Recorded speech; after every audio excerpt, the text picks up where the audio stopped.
Sa kabila ng mga issue sa West Philippine Sea, tuloy daw ang pagpapabuti ng ugnayan ng Pilipinas at China sa iba't ibang larangan. Tinututulan naman ng ating Department of Foreign Affairs ang inilabas sa bagong implementing rules and regulations ng China kaugnay sa pagkontrol nila sa Scarborough Shoal. May unang balita si JP Soriano. Inalmahan at kinontra ng Department of Foreign Affairs ang muling paglalabas ng China ng implementing rules and regulations sa Scarborough Shoal o Wang Yandao kung tawagin ng China. Ayon sa mga lumabas na ulat, layunin ng mga regulasyong ipatutupad ng China na lalo pang palakasin ang kontrol nito sa Scarborough Shoal.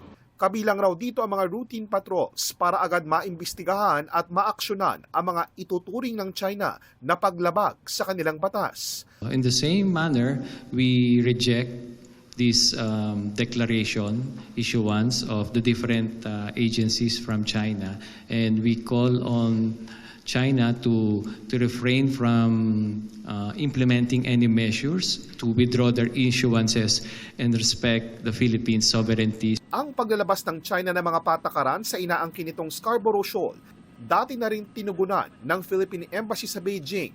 Ayon kay Philippine Ambassador to Beijing sa eksklusibong panayam sa kanya ng GMA News. I think we have addressed this issue. Of course, we oppose unilateral actions like that. And I think that's where we stand. That's where our department's position is. Kasabay nito, kinumpirma ng Armed Forces of the Philippines na hindi bababa sa 48 Navy ships ng China ang namataan sa West Philippine Sea. Kabilang dito ang mga barko ng People's Liberation Army o PLA Navy ng China na namonitor sa Ayungin Shoal at Scarborough Shoal. Nakarating na rin sa Department of Foreign Affairs ang mga ulat tungkol sa sinasabing military drills ng China. What we can assure our public is that the AFP, the PCG are continuously monitoring these incidents, and the Philippine government is committed to protect our interests, uphold our sovereign rights and jurisdiction. Ayon kay Ambassador Flor Cruz, hindi pa nila natatalakay sa Beijing ang tungkol sa mga drill na ito sa West Philippine Sea, partikular sa Baho de Masinloc.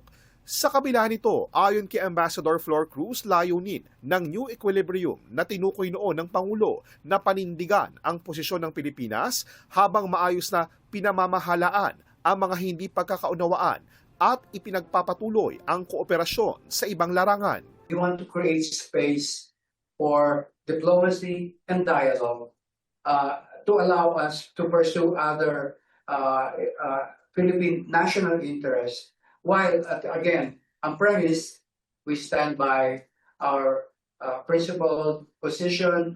Ang sabi nga ng Pangulo, what is ours, we will not give up. Samantala, sa gitna ng mga gusot sa pagitan ng Pilipinas at China, patuloy raw ang pag-usad ng malaking trade relationship ng dalawang bansa. Lalo't isa pala sa pinakamahalagang ini-export ng Pilipinas sa China ay nickel, isang mineral na kailangan sa paggawa ng batteries at iba pang green technologies. Ang Pilipinas ngayon ang isa sa mga pangunahing supplier ng nickel sa China. Ayon kay Peñaranda, nakikipag-usap din ng Pilipinas sa malalaking kumpanya sa China, hindi lang para bumili ng nickel, kundi para maglagay rin ng processing operation sa Pilipinas. Ongoing yung usapan with some big companies kasi lahat, as you know, everyone is looking for minerals. No? So people are securing that supply. No? So we're working on that. And we also work with related industries na nangangailangan nito. Tinututukan din ng Philippine Embassy sa Beijing ang muling pagdami ng Chinese tourists sa Pilipinas. Ayon sa Philippine Tourism Office sa Beijing, nakatutulong ang pagsugpo sa mga iligal na pogo na sinusuportahan din ng Chinese government para muling mapalakas ang imahe ng Pilipinas bilang ligtas na destinasyon. Bukod sa Boracay at Bohol, lumalakas din daw ang interes ng Chinese tourists sa Dumaguete, Siquijor at Siargao.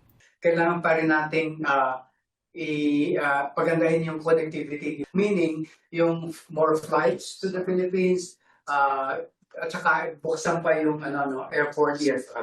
Kasi dalawa lang ang international airports na open to Chinese tourists there.